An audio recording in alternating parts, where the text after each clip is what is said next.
এই ভিডিওতে আমরা আয়তঘন রিলেটেড বিভিন্ন ফর্মুলা ফর্মুলেট করব এবং বিভিন্ন প্রবলেমের ক্ষেত্রে অ্যাপ্লাই করতে শেখাবো। তোমরা ভিডিওটি শেষ পর্যন্ত দেখো এবং আশা করি ভিডিওটি শেষ হওয়ার পর তোমরাও সেই ফর্মুলাগুলোকে বিভিন্ন প্রবলেমের ক্ষেত্রে অ্যাপ্লাই করতে পারবে।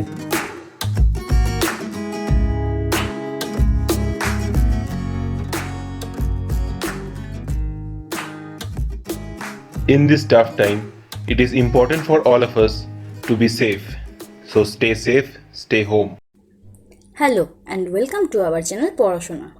আজ আমরা আমাদের এই ভিডিওতে পরিমিতির কিছু অংশ নিয়ে আলোচনা করব। তো প্রথমে তাহলে আমাদের জানতে হবে এই পরিমিতিটা কি। পরিমিতি বা মেনসুরেশন হলো গণিতের এমন একটি শাখা যেখানে বিভিন্ন জ্যামিতিক আকার, তাদের পরিসীমা, ক্ষেত্রফল, আয়তন প্রভৃতি নিয়ে আলোচনা করা হয়। অর্থাৎ এক কথায় বলতে গেলে পরিমিতি হলো পরিমাপের একটি পদ্ধতি। এই যে আমরা জ্যামিতিক আকার বা আকৃতির কথা বললাম, এটা হয় দু প্রকার, 2 ডাইমেনশনাল আর 3 ডাইমেনশনাল। তো এই 2 ডাইমেনশনাল বা 3 ডাইমেনশনাল কি? এগুলো হলো এক একটা মাত্রা, অর্থাৎ দ্বিমাত্রিক এবং ত্রিমাত্রিক। যদি ধরো আমরা একটা খাতার পাতা নিই, তাহলে আমরা সেটার দৈর্ঘ্য ও প্রস্থ পরিমাপ করতে পারবো। অর্থাৎ এখান থেকে আমরা বুঝতে পারছি যে ওই বস্তুটি দুটি ক্ষেত্র জুড়ে অবস্থান করছে, তখন আমরা সেটাকে বলছি 2 ডাইমেনশনাল। এবার আমরা যদি এরকম পাতা অনেকগুলো একসাথে গোছ করে রাখি, তাহলে তো সেখানে একটা বান্ডিল তৈরি হবে। সেই বান্ডিলটার আমরা যেমন দৈর্ঘ্য আর প্রস্থ পরিমাপ করতে পারবো, তার সাথে তার উচ্চতাটাও পরিমাপ করতে পারবো। অর্থাৎ এখানে আমরা বুঝতে পারছি যে বস্তুটা 3টে ক্ষেত্র জুড়ে অবস্থান করছে, তাই একে আমরা বলছি 3 ডাইমেনশনাল। আজকের আমাদের ভিডিওর যেটা মেন টপিক, সেটা হলো এই 3 ডাইমেনশনালের একটা অংশ, আয়তঘন বা কিউবয়েড। এই আয়তঘন কথাটার মধ্য দিয়ে বুঝতে পারছো যে এখানে একটা ঘন বস্তুর কথা বলা হচ্ছে, যে ঘন বস্তুটার সাথে আয়তক্ষেত্রের একটা সম্পর্ক রয়েছে। তো এই ঘন বস্তুর সাথে আয়তক্ষেত্রের সম্পর্কটা কি? এই যে আমরা যে ঘন বস্তুর কথা বলছি, সেই ঘন বস্তুটার প্রত্যেকটি তল হচ্ছে আয়তাকার। এই আয়তঘনকেই আবার সমকোণী চৌপলও বলা হয়। একে সমকোণী চৌপল বলার কারণ কি? এই যে আমরা বললাম ঘন বস্তুটার প্রত্যেকটা তল আয়তাকার, তো এই তলগুলো পরস্পরের সঙ্গে সমকোণে অবস্থান করে। অর্থাৎ দুটি তলের মধ্যে কোণের পরিমাপ কত? 90 ডিগ্রি। এখানে আমাদের আরেকটা কথা জানতে হবে যে এই যে প্রত্যেকটা তল, সেখানে যে বিপরীত তলগুলো পরস্পরের সমান। তাহলে এবার আমরা দেখে নিই যে এই ঘন বস্তুতে মোট তলের সংখ্যা কটা। দেখো তোমরা চিত্রে দেখতে পাচ্ছ, ওপরে যে তলটা আছে ABCD, তার বিপরীত দিকে আরেকটা তল আছে EFGH। তাহলে এখানে আমরা কটা তল পেলাম? দুটো। আর ওপর আর তলের মাঝখানে রয়েছে আরও 4টি তল, ABEF, CDGH, আর সামনে পেছনে রয়েছে BCFG, ADEH। তাহলে মোট আমরা পেলাম হচ্ছে 6টি তল। এরপর আসছে মাত্রা।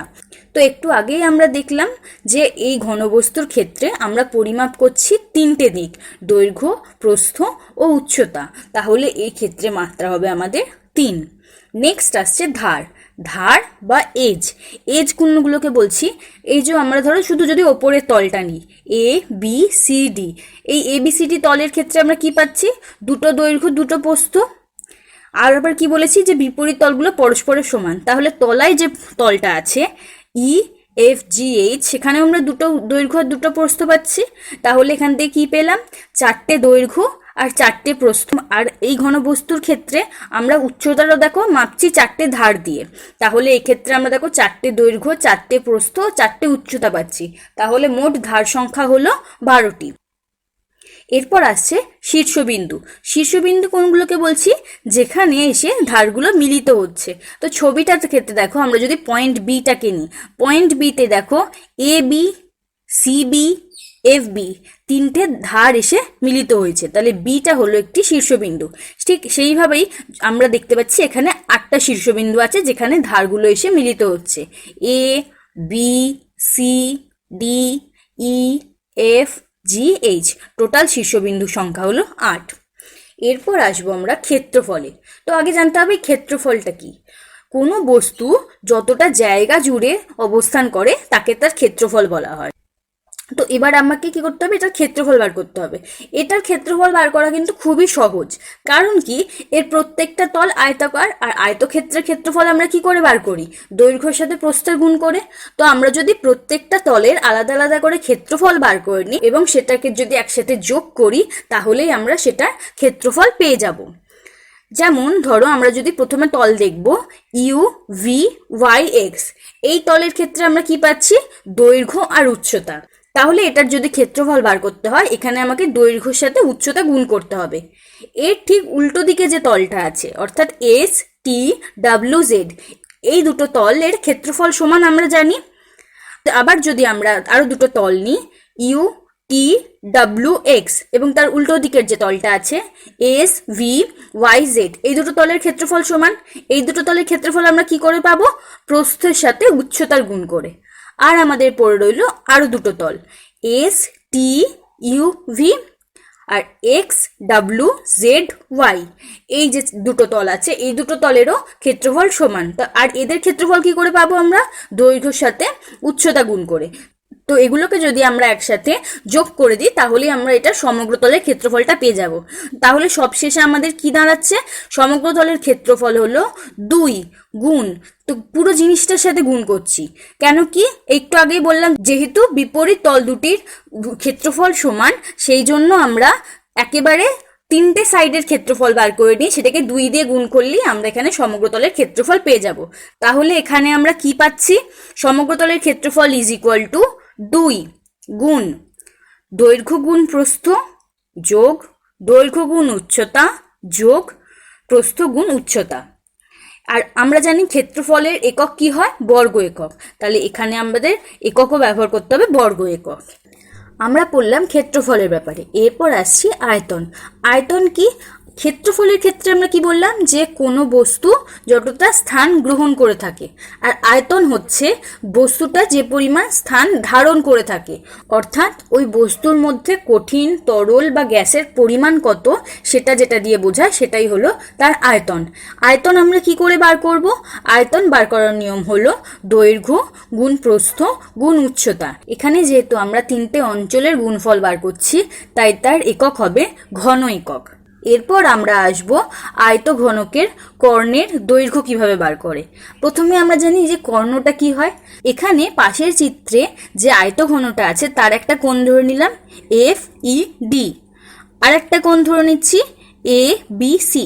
দেখো এই কোণ দুটো পরস্পরের বিপরীতে অবস্থান করে, তো এই কোণ দুটোর মধ্যে যদি আমরা একটা রেখা টানি তাহলে সেটা হয়ে যাবে এই আয়তঘনটির কর্ণ। এবার এই কর্ণের যে দৈর্ঘ্য সেটা আমরা কি করে বার করব, এখানে দেখো আমরা যখন এই একটা রেখা এখানে কল্পনা করছি তখন দেখো এখানে আমরা দেখতে পাচ্ছি EH, সেটা কি হয়ে যাচ্ছে, এই যে আয়তঘন আছে সেখানকার একটা সমকোণ। আবার আমরা যদি এখানে H থেকে B অবধি আরেকটা রেখা কল্পনা করি তাহলে সেখান থেকে আমরা পেয়ে যাচ্ছি তার ভূমি। এবার আমরা পিথাগোরাসের উপপাদ্য অনুযায়ী কি জানি, অতিভুজের স্কোয়ার ইকুয়াল টু লম্ব স্কোয়ার প্লাস ভূমি স্কোয়ার।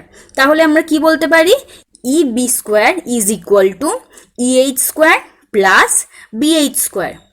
এবার আমরা BH এর স্কোয়ারের একটা ভ্যালু বার করতে পারবো। কি করে বার করতে পারবো, এই যে তলায় যে তলটা আছে দেখো ABCH, সেই তলের কিন্তু BHটা হলো কর্ণ। তাহলে এই BH এর ভ্যালু আমরা কি করে বার করব, কারণ দেখো BH যদি কর্ণ হয় তাহলে BHটা আবার অতিভুজ হচ্ছে।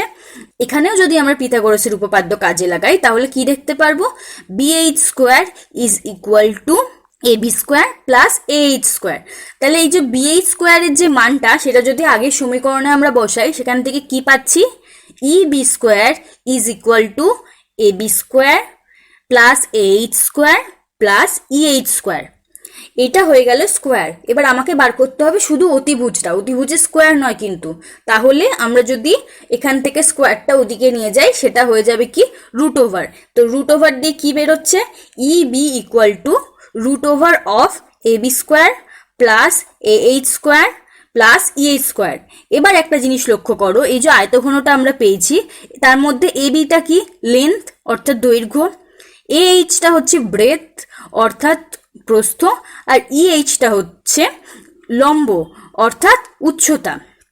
তাহলে আমরা এখান থেকে কি পাচ্ছি, কর্ণের দৈর্ঘ্য is equal to root over of দৈর্ঘ্য স্কোয়ার প্লাস প্রস্থের স্কোয়ার প্লাস উচ্চতা স্কোয়ার। এই এত কিছু আমরা পড়লাম কিসের ব্যাপারে, আয়তঘনর ব্যাপারে। আর এই আয়তঘনর ক্ষেত্রে আমরা কি দেখলাম, 3টে জিনিস পরিমাপ করতে পারছি, দৈর্ঘ্য প্রস্থ ও উচ্চতা। এবার যদি কোনো আয়তঘনর দৈর্ঘ্য প্রস্থ ও উচ্চতা সমান হয় তখন সেটাকে আমরা বলবো ঘনক বা কিউব। অর্থাৎ যে আয়তঘনের দৈর্ঘ্য প্রস্থ উচ্চতা সমান, প্রতিটি তল কি আয়তঘনের মধ্যে সমকোণে অবস্থান করবে, তখন সেটা হয়ে যাবে ঘনক। তাহলে দেখো, যদি দৈর্ঘ্য প্রস্থ উচ্চতা এক হয় তাহলে আমাদের কি প্রত্যেকটা তল আর আয়তক্ষেত্রাকার থাকবে না, প্রত্যেকটা তল হয়ে যাবে বর্গক্ষেত্রাকার। তো এর ক্ষেত্রেও আমরা সমগ্র তলের ক্ষেত্রফল, কর্ণের দৈর্ঘ্য, আয়তন প্রভৃতি বার করতে পারবো। এবং বার করার জন্য আমরা আগের যে নিয়মগুলো দেখে এলাম সেটাতে যদি আমরা এই দৈর্ঘ্য প্রস্থ উচ্চতার জায়গায় বাহুর দৈর্ঘ্যটা শুধু বসিয়ে দিই, সেখান থেকেই কিন্তু আমরা তার মানগুলো পেয়ে যাব। যদি পাশের ঘনকের প্রত্যেকটি বাহুর দৈর্ঘ্য এ ধরে নেওয়া হয় তাহলে আমরা সেখান থেকে কি দেখতে পাবো, সমগ্র তলের ক্ষেত্রফল হচ্ছে 6a² বর্গ একক, কর্ণের দৈর্ঘ্য কত পাচ্ছি √3a একক, আর আয়তন কত পাচ্ছি a³ ঘন একক। তো এই এতগুলো ফর্মুলা আমরা দেখলাম। এই যে ফর্মুলাগুলো আমরা পেলাম, এই ফর্মুলাগুলো কোন প্রবলেমের ক্ষেত্রে কিভাবে অ্যাপ্লাই করব সেটা দেখে নেওয়ার জন্য আমরা কয়েকটা অঙ্ক নিয়ে আলোচনা করে নিই। তো প্রথম অঙ্কটা আমাদের কি বলেছে দেখি। একটি সমকোণী চৌপলাকার ঘরের দৈর্ঘ্য, প্রস্থ ও উচ্চতা যথাক্রমে 5 মিটার, 4 মিটার ও 3 মিটার হলে ওই ঘরে সবচেয়ে লম্বা যে দণ্ড রাখা যাবে তার দৈর্ঘ্য হিসাব করে দেখি। তো আমাকে কি বার করতে দিয়েছে, সবচেয়ে লম্বা যে দণ্ড রাখা যাবে। তো দেখো, এখানে দেওয়া আছে দৈর্ঘ্য, প্রস্থ, উচ্চতার মাপগুলো দেওয়া আছে। তাহলে আমরা এভাবে ভাবতেই পারি যে দৈর্ঘ্য বরাবর যদি আমরা একটা দণ্ড রাখি সেটা সবচেয়ে লম্বা হবে। না, সেটা সবচেয়ে লম্বা হবে না। কোনো ঘরে একটা সবচেয়ে বড় লম্বা দণ্ড যদি রাখতে হয় তাহলে আমাকে সেটা রাখতে হবে তার কর্ণ বরাবর, অর্থাৎ কোনাকুনি যদি আমরা কোনো দণ্ডকে সেখানে রাখি তাহলে তার দৈর্ঘ্য হবে সবচেয়ে বেশি। তাহলে এখান থেকে আমরা কি বুঝতে পারছি, আমরা যদি সমকোণী চৌপলাকার ঘরের কর্ণ বরাবর যদি কোনো দণ্ড রাখি তাহলে তার দৈর্ঘ্য সবচেয়ে বেশি হবে। তাহলে এখানে আমাকে বার করতে হবে কর্ণের দৈর্ঘ্য। এখানে কি বলা আছে প্রশ্ন অনুযায়ী, ঘরের দৈর্ঘ্য 5 মিটার, প্রস্থ 4 মিটার ও উচ্চতা 3 মিটার। তাহলে কর্ণের দৈর্ঘ্য কত হবে? ফর্মুলা অনুযায়ী আমরা কি দেখে এসেছি, কর্ণের দৈর্ঘ্য √of দৈর্ঘ্য স্কোয়ার প্লাস প্রস্থ স্কোয়ার প্লাস উচ্চতা স্কোয়ার। তাহলে মানগুলো বসাই, √of 5² প্লাস 4² প্লাস 3²। এটাকে যোগ করে কত পাচ্ছি, √of 50। এবার এই 50টাকে আমরা কিভাবে ভাঙতে পারি, 2 × 25। এই 25টা কি একটা পূর্ণ সংখ্যা, তাহলে এটার আমরা রুট করতে পারবো, কিন্তু 2 এর তো করতে পারবো না। তাহলে 25কে ভাঙলে কত হয় 5, সেখান থেকে আর পরে রইলো √2। তাহলে আমাদের কর্ণের দৈর্ঘ্য কত বেরোলো 5√2। তাহলে আমরা কি বুঝতে পারছি যে সবচেয়ে লম্বা যে দণ্ড রাখা যাবে তার দৈর্ঘ্য হলো 5√2 মিটার। এরপর আমরা পরের অঙ্ক দেখে নিই। আমাদের বকুলতলা গ্রামে 2 মিটার চওড়া এবং 8 ডেসিমিটার গভীর একটি খাল কাটা হয়েছে। যদি মোট 240 ঘনমিটার মাটি কাটা হয়ে থাকে তবে খালটি কত লম্বা হিসেব করে লিখি। এখানে দেখো, আমাদের একটা খালের কথা বলা হয়েছে। সেই খালের চওড়াটা দিয়ে দিয়েছে, অর্থাৎ তার প্রস্থ দিয়ে দিয়েছে, গভীরতা দিয়েছে। গভীরতা এবং উচ্চতা কিন্তু একই। ভূমি থেকে যদি ওপর দিকে কিছু উঠে যায় তখন সেই পরিমাপটাকে বলি আমরা উচ্চতা, আর ভূমি থেকে যদি কোনো কিছু নিচের দিকে নেমে যায় তখন সেটাকে আমরা বলি গভীরতা। অর্থাৎ উচ্চতা আর গভীরতা পরস্পরের বিপরীত। তাহলে এখানে আমরা গভীরতা পেয়ে যাচ্ছি। এরপর আমাদের অঙ্কে দেওয়া আছে আয়তনটা, আর আমাকে বার করতে দিয়েছে কত লম্বা, অর্থাৎ দৈর্ঘ্যটা। এবার আয়তনের ফর্মুলা অনুযায়ী আমরা কি জানি, আয়তন = দৈর্ঘ্য গুণ প্রস্থ গুণ উচ্চতা বা গভীরতা। তাহলে আমরা যদি এখানে প্রত্যেকটার ভ্যালু আলাদা আলাদা করে বসাই সেখান থেকে আমরা দৈর্ঘ্যটা পেয়ে যাব। তাহলে অঙ্কটা কিভাবে সলভ করতে হবে সেটা একবার দেখে নিই। খালটির আয়তন 240 ঘনমিটার। এবার আমরা ধরে নিলাম যে খালটির দৈর্ঘ্য হচ্ছে x মিটার, প্রস্থ বলে দেওয়া হয়েছে 2 মিটার, আর উচ্চতা বা গভীরতাটা বলা আছে 8 ডেসিমিটার। এই যে 8 ডেসিমিটার, দেখো অন্য যে এককগুলো আছে সেগুলো সবকটা আছে মিটারে, আর এর এককটা হচ্ছে ডেসিমিটারে। তাহলে আমাকে যখন কোনো অঙ্ক সলভ করতে হয় আমাকে প্রত্যেকটা জিনিস একই এককে পরিণত করে নিতে হয়, নইলে কিন্তু অঙ্ক সলভে প্রবলেম হয়। তাহলে এই ডেসিমিটারটাকে আমরা মিটারে চেঞ্জ করে নেব। তাহলে এখান থেকে আমরা পাচ্ছি 0.8 মিটার। এবার আগেই বললাম যে ফর্মুলা কি বলে, আয়তন = দৈর্ঘ্য গুণ প্রস্থ গুণ উচ্চতা। তো আমরা যদি পরপর ভ্যালুগুলো বসাই তাহলে কি পাচ্ছি, x × 2 × 0.8 = 240। তো এখান থেকে x এর ভ্যালু আমাদের বেরোচ্ছে 150। তাহলে খালটি 150 মিটার লম্বা। নেক্সট কি বলেছে, একটি সমকোণী চৌপল আকারের বাক্সের দৈর্ঘ্য প্রস্থ ও উচ্চতার অনুপাত হলো 3:2:1 এবং উহার আয়তন 384 ঘন সেমি হলে বাক্সটির সমগ্র তলের ক্ষেত্রফল কত হবে হিসেব করে লিখি। দেখো এই অঙ্কটা আর আগের অঙ্কটার মধ্যে কিছুটা মিল আছে। কি মিল আছে যে আগের অঙ্কটাতেও আয়তন বলে দেওয়া ছিল, আমাকে সেখানে দৈর্ঘ্য বার করতে হয়েছিল। তো এখানেও দেখো আয়তন বলে দেওয়া আছে, কিন্তু এখানে কিন্তু পুরোপুরিভাবে প্রস্থ বা উচ্চতা কি আছে সেটা বলে দেওয়া নেই। এখানে আমাদের একটা অনুপাত দেওয়া আছে, সেই অনুপাত থেকে প্রথমে আমাদের দৈর্ঘ্য, প্রস্থ ও উচ্চতার মানটা বার করতে হবে। তারপর সেখান থেকে আমরা পরবর্তী অঙ্কে যেটা চেয়েছে সেখানে গিয়ে পৌঁছতে পারবো। তাহলে অঙ্কটা কিভাবে হচ্ছে সেটা আগে আমরা একবার দেখে নিই। কি বলা আছে যে দৈর্ঘ্য, প্রস্থ ও উচ্চতার অনুপাত হলো 3:2:1। ধরে নিই দৈর্ঘ্য হলো 3x, প্রস্থ হলো 2x এবং উচ্চতা হলো 1x, যেখানে আমরা xটাকে একটা ধ্রুবক হিসেবে ধরেছি। এবার দেখো আমরা কি জেনেছি যে আয়তন সমান হচ্ছে দৈর্ঘ্য গুণ প্রস্থ গুণ উচ্চতা। তাহলে এখানে যে দৈর্ঘ্য, প্রস্থ, উচ্চতা পাচ্ছি সেটাকে আমরা কি গুণ করে নিই। 3x into 2x into x equal to 6x cube। এই যে আমরা আয়তন পাচ্ছি, এই 6x cube এর ভ্যালু আমার দেওয়া আছে 384। তাহলে সুতরাং আমরা বলতে পারি 6x cube equal to 384। এখান থেকে আমরা x কিউবের ভ্যালু পাচ্ছি 64, অর্থাৎ x equal to 4। এবার x এর ভ্যালু যদি আমরা বসিয়ে দিই এখানে, তাহলে কি কি মান পাচ্ছি। দৈর্ঘ্য হলো 12 সেন্টিমিটার, প্রস্থ হলো 8 সেন্টিমিটার এবং উচ্চতা হলো 4 সেন্টিমিটার। এরপর আমাদের বার করতে দিয়েছে সমগ্রতলের ক্ষেত্রফল। এবার সমগ্রতলের ক্ষেত্রফলের নিয়ম অনুযায়ী আমরা কি জানি, সমগ্রতলের ক্ষেত্রফল ইজ ইকুয়াল টু 2 ইন্টু দৈর্ঘ্য গুণ প্রস্থ যোগ দৈর্ঘ্য গুণ উচ্চতা যোগ প্রস্থ গুণ উচ্চতা। তাহলে প্রত্যেকটার ভ্যালু আমরা বসাই। 2 into 12 into 8 plus 12 into 4 plus 8 into 4। এটা আমরা একক জানি বর্গ সেন্টিমিটার। যদি আমরা সবকিছু যোগ এবং গুণ করি তাহলে আমাদের দাঁড়াচ্ছে 352 বর্গ সেমি। তাহলে এই যে বাক্স রয়েছে সেই বাক্সের সমগ্র তলের ক্ষেত্রফল হলো 352 বর্গ সেমি। নেক্সট কি বলেছে, একটি সমকোণী চৌপলের আয়তন 432 ঘন সেমি। তাকে সমান আয়তন বিশিষ্ট দুটি ঘনকে পরিণত করা হলে প্রতিটি ঘনকের প্রত্যেক ধারের দৈর্ঘ্য কত হবে হিসেব করে লিখি। একটি সমকোণী চৌপলের আয়তন বলে দিয়েছে 432 ঘন সেন্টিমিটার। তাকে বলেছে দুটো সমান আয়তন বিশিষ্ট ঘনকে পরিণত করতে হবে। তাহলে সেটাকে যদি আমরা মাঝ বরাবর বিভক্ত করি তাহলে প্রত্যেকটা ভাগের আয়তন কত হবে, 216 ঘন সেমি। এবার আমাকে বলেছে যে দুটো যে ঘনক পেলাম সেই ঘনকের বাহুর দৈর্ঘ্য কত। আমরা জানি না ঘনকের বাহুর দৈর্ঘ্য, তাই আমরা ধরে নিচ্ছি ঘনকের বাহুর দৈর্ঘ্য হলো a।